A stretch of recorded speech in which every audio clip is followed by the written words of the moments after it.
Alright, hello everyone. For all you Terran fans out there, this is Crota giving you a quick overview and a quick overview of what was introduced from MLG Anaheim. I'm sure you guys already saw the video and just wanted to give my thoughts on it as well. And here you go. Let's go into some screenshots. Now, first thing you're going to see here is the Widow Mine. The Widow Mine is a new trained unit from the factory.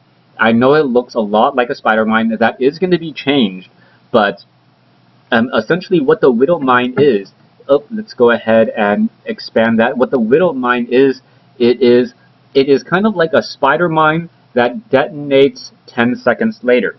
Now you're being like, okay, so what's the point of this? What's the balance purpose of this? And how is it used? What did they envision? First of all, the Widow Mine, 75 minerals, 25 gas. It does not need a tech lab, so you can reactor build them. But the reason why they actually fit in well here, as opposed to in the Brood War Spider Mine, is first of all, the Widow Mine can actually jump into the air and attach itself to air units. So this is going to be a very, very good way for Terran players to deal with Mutalisk harassment, as those Widow Mines are going to be able to jump up into the air, attach themselves to Mutalisk. There is a 10-second delay on the detonation, as you guys saw from the video, but it does deal a large amount of damage, and it also splashes that damage, so you got to be very careful. We talked with Dustin Browder, K-Drac and I from SE Legacy, and he was very, very cautious about balancing this Widow Mine. The reason being is, if you cost it too low, no one's going to use it. If it's too effective, everyone's going to use it, and the damage is just going to be too cost effective. So they are watching this very carefully. The Widow Mine, perhaps one of my new favorite units coming in, as it does go back into Brood War a little bit, but it doesn't do a lot of the things that the Spider Mine did. One of the things that they wanted to make sure to do was to not allow these new mines to be effective with siege tanks. The reason behind this is, if a Widow Mine attaches itself to a unit and then that unit gets destroyed, the Widow Mine does not actually detonate itself. So with that, it is not going to be effective. You want the mine to actually blow up, as that splash damage is a larger radius, I believe, and also deals more damage than, say, a single siege tank blast. Be careful, Widow Mine does not couple with the siege tank line, or at least that's not how it's being designed. Now, with the change to the Widow Mine, the Warhound has now been completely redesigned from what we saw at BlizzCon.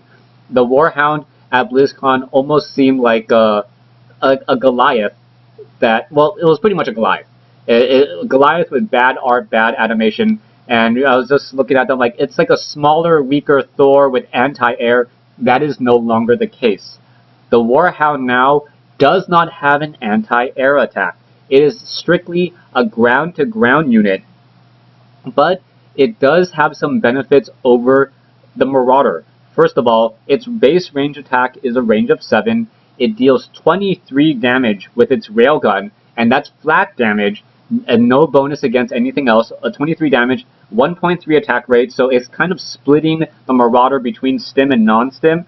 It has a 2.81 movement speed, which is once again splitting a Marauder, but it has 220 hit points, so that makes it a much beefier unit.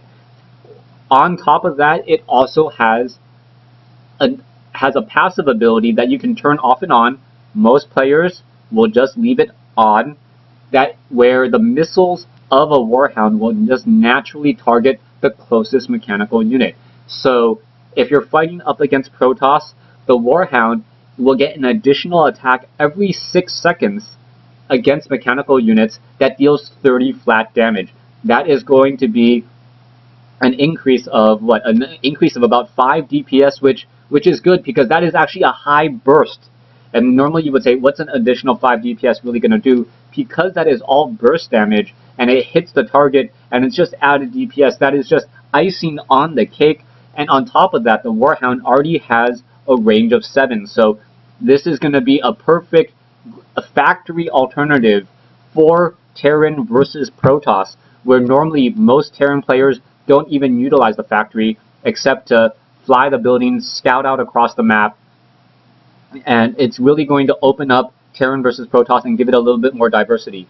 In Terran versus Terran, it is also going to be effective as well, as it's going to be able to break Siege Tank's line a little bit better. Range of 7, decent movement speed, and additional damage against mechanical. That's really what you want to be able to see. Also, the additional hit points, 220, as opposed to, say, the Marauder's 125. It will be able to absorb a little bit more Siege Tank blast before it gets taken down. Will it be used against Terran versus Zerg? Most definitely not. There's no reason to. I say that now, but perhaps some high-level pro players will find a reason. It does have good DPS, but then again, I think it will just simply get surrounded too easily. If you've seen them move, they kind of, they kind of move like Vikings or any of those bipedal units. They're not that fast at turning around. They can get confused. And now I look at the screenshot. What type of Protoss players powers 2 Dark Shrines off of Warp Prisms? Alright, so I think this isn't a good judgment call in this TVP, but the Warhound, definitely a great addition. Now, one of the things that was changed was the Reaper. The Reaper no longer has those D8 charges, which I am very sad to see, since that's one of the reasons why Reapers are currently used, those D8 charges. Now, on top of that, the Reapers no longer have Nitro Packs, at least not the version here at MLG Anaheim. What they do have is they have essentially a new type of drug that heals them when out of combat. It takes about 5 to 7 seconds for them to be out of combat for them to be healed, but this makes them a better harassing unit. On top of this, I just remembered this, the Reaper now has 60 hit points compared to 50.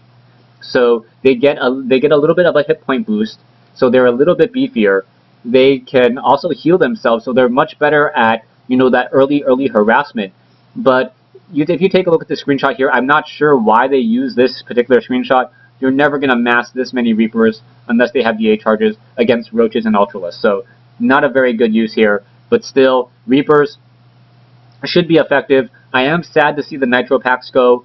That was one of the better things about them. I am sad to see the DA charges go, and it may actually, my general opinion is that it's actually going to make the situation worse. We may actually see Reapers use less now that, we may actually see Reapers use less now that they don't have their DA charges, now that they don't have Nitro Packs, and it's too easy to get to a Roach, it's too easy to get to a Stalker in order to try to shut down that harassment, especially without that movement speed boost. So that's just my thought.